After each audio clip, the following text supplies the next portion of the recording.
So hello everybody, this is Mike Dietrich speaking, and I would like to show you today a quick example about using data pump with long identifiers.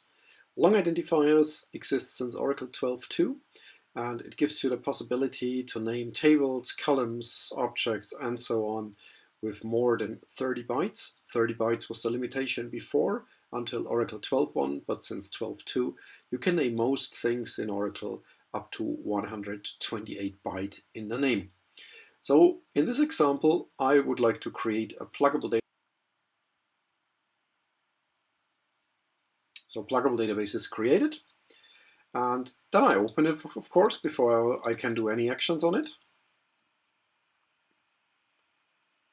So it gets open now for the first time.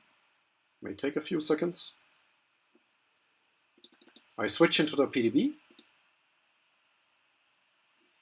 And in this PDB, I create now a directory and I give my user system, which I will use for this activity, some permissions, read and write permissions on this directory. Now we need also tables, and I will first create here a table with a long identifier in the table name as well as in the column name, so they both have actually 31 byte. And I insert two rows. And to have another table, I create also here my tab 1, which has regular length, no long identifiers or whatsoever. Both are committed, everything fine. And now I would like to invoke data pump. So I have prepared two versions here. One is data pump without the version parameter. So what I do here is I connect to my PDB2 as user system with the very secret password Oracle. I exclude always statistics. If you want to carry on statistics, you can keep them in a staging table and carry them with you. That's much easier and also performs faster. Then it's a good idea to use log time all since 12.1, because then you get timestamps for each worker and each activity. Of course, I need to specify the directory I created before, a log file here, which I call no version log. The tables I would like to export. This is the table of the long identifier and my tab 1. And also the dump file here, which is named no_version DMP. So I start this activity here.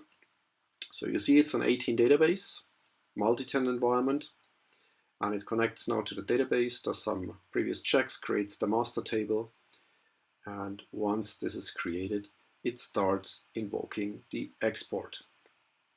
So it first starts with the table data. There's not much data actually, but all looks good. Processing table data, table definition. So you see exported the name, the table with the long identifier, and also the regular one. Both have two rows. All is fine. Export completed in 22 seconds. All good. This is fine. And I can import this into an 18 database now as well, because it's an 18 format. But if I would like to carry this over to a 12.1 database where no long identifiers exist, what will happen here? In this case, I use basically almost exactly the same commands for data pump, with one differentiation. I use the version equals 12.1 command here. And this parameter option creates now, or advises data pump to create export in the format a 12.1 database will understand. So let's kick this off here and see what's going on. So it connects again to the database, the same PDB, PDB number 2, but now creates something in the 12.1 format. And here you see an error message, 39373, cannot export table because of the long identifier. And the same, of course, applies to the table definition as well. It can, of course, export the table tab 1 because everything is fine here, but nothing gets exported with a long identifier.